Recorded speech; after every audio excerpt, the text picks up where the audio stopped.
ପ୍ରେମର ଅନ୍ୟ ନାମ ବୋଧେ ଈର୍ଷା। କାହିଁକିନା ଥରେ ଯିଏ ପ୍ରେମରେ ପଡ଼ିଯାଏ ନା, ଆଉ ଯଦି ତା ମନର ମଣିଷ ଆଉ କାହା ସହିତ ମିଶେ ତାହେଲେ ସେ ସହିପାରେନି। ବୋଧହୁଏ ୟାକୁ ହିଁ ପ୍ରେମର ଆରମ୍ଭ କୁହାଯାଏ।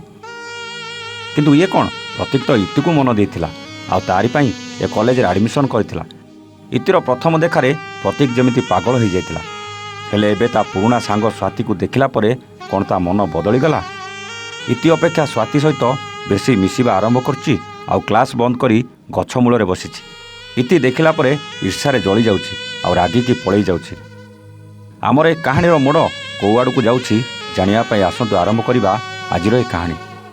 ଆରେ ପ୍ରତୀକ, ଇତି ଆମକୁ ଏକାଠି ଦେଖି ଏମିତି ରାଗିକି ଚାଲିଗଲା କ'ଣ ପାଇଁ? ନା ସେମିତି କିଛି ନାହିଁ, ସେ ଟିକେ ଚୁପଚାପ ରହିବା ପିଲା ତ, ସେଥିପାଇଁ କ୍ଲାସ୍କୁ ଚାଲିଗଲା। ନା ପ୍ରତୀକ, ତୁ ଯାହା ବି କହ, ମୋତେ କାହିଁ ସେ ଝିଅଟା ଠିକ୍ ଲାଗୁନି। ତାଠୁ ଟିକେ ଦେଖିକି ରହିବୁ ଆଉ ତା ସହିତ ଅଧିକ ମିଳାମିଶା କରିବୁନି। ବାହାର ଜାଗା ଝିଅ ନା, ଟିକେ ଡର ଲାଗୁଛି। ତୁ ଏମିତି କ'ଣ କହୁଛୁ? ସେ ମୋର ଜଣେ ଭଲ ସାଙ୍ଗ। ଆମ କଲେଜର ଆଡ଼ମିସନ୍ ହେଲା ଠାରୁ ସେ ମୋ ସାଙ୍ଗରେ ଅଛି। ବହୁତ ଭଲ ଝିଅଟା ସେ। ଓ ହଁ, ମୁଁ ତ ପିଲାବେଳର ସାଙ୍ଗ ହେଇକି ମୁଁ ଭଲ ନୁହଁ, କିନ୍ତୁ ସେଇ କେତେ ଦିନ ହେବ ତୋ ସହିତ ମିଶିଗଲା ଯେ ସେ ତୋ ପାଇଁ ଏତେ ଭଲ ହେଇଗଲା।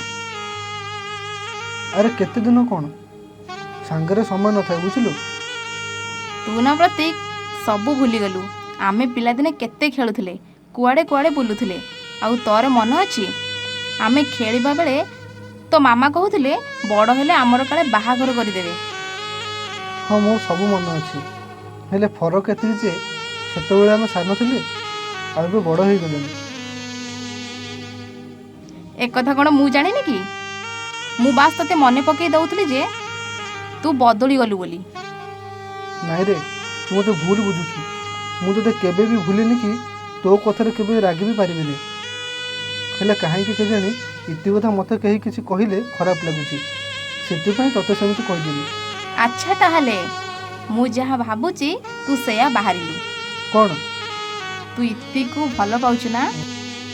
ନା ମୁଁ ଭଲ ପାଉନି, ବାସ୍ ସେ ମୋତେ ଭଲ ଲାଗେ। କିନ୍ତୁ ମୁଁ ତତେ ଭଲ ପାଏ, ହେଲେ କହିପାରିବିନି। କ'ଣ ଫୁସୁରୁ ଫୁସୁରୁ ହେଇକି କହୁଛୁ କି? ନାଇଁ ନାଇଁ, କିଛି ନାହିଁ। ହଉ ଚାଲେ ଏବେ ଆମେ ଯିବା, ମୋ ବସ୍ ପଳେଇବ, ନହେଲେ ପୁଣି ଆର ବସ୍କୁ ଅପେକ୍ଷା କଲା ବେଳକୁ ମୋ ରାତି ହେଇଯିବ। ତୁ ଏତେ ଦୂର ଯିବା ଆସିବା କରୁଛୁ ସବୁଦିନ? ହଁ, ଆଉ ଏଠି କେଉଁଠି ରହିବି ଯେ? ଏକଥା ଘରେ ଜାଣିଲେ ତୋ ଉପରେ କେତେ ରାଗିବେ ଜାଣିଛୁ? କେମିତି ଜାଣିବେ ସେମାନେ ମୁଁ ଏଠି ପଢ଼ୁଛି ଆଉ ଏତେ ଦୂର ଯିବା ଆସିବା କରୁଛୁ ବୋଲି? ମୁଁ ବାବାଙ୍କୁ କହିଦେବି ଯେ ତୁ ଏଠି ପଢ଼ୁଛୁ ବୋଲି ଆଉ ଏତେ ଦୂରରୁ ଯିବା ଆସିବା କରୁଛୁ ବୋଲି। ଦେଖ ସ୍ୱାତି, ସେ ବେକାର କାମ କରନି। ମୁଁ ଏବେ ଠିକ୍ ଅଛି। ତୁ ଘରେ କହିଲେ ଅଙ୍କଲ କହିବେ ସେଠି ରହିବାକୁ, ଯେଉଁଟା ପସିବୁଲ୍ ନୁହଁ। କ'ଣ ପାଇଁ ପସିବୁଲ୍ ନୁହଁ ମୁଁ ଟିକେ ଶୁଣେ ତ।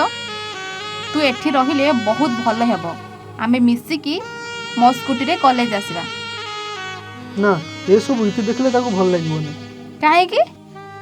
ଇତି ମୋତେ ବହୁତ ଥର କହିଲେଣି କି ତାର ଜଣେ ସମ୍ପର୍କୀୟ ଘରେ ରହିବାକୁ, ହେଲେ ମୁଁ ମନା କରୁଛି।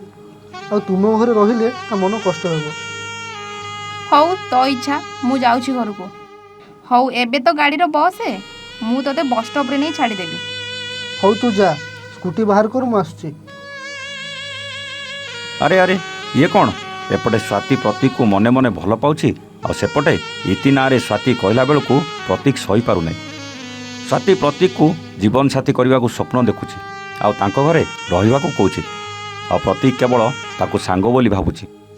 ଏପଟେ ପ୍ରତୀକ ସ୍ୱାତି ସହିତ କଥା ହେଉଥିବାର ଦେଖି ରାଗିକି ଚାଲିଯାଇଛି। କ'ଣ ସତରେ ଇତି ରାଗିକି ଆଉ ପ୍ରତୀକ ସହିତ କଥା ହେବନି? ଆଉ ଏପଟେ ସ୍ୱାତି ତା ପ୍ରେମରେ ସଫଳ ହୋଇଯିବ? ଜାଣିବା ପାଇଁ ଅପେକ୍ଷା କରନ୍ତୁ ଆମର ଆଗାମୀ ଅଧ୍ୟାୟକୁ, ଠିକ୍ ଏହି ସମୟରେ।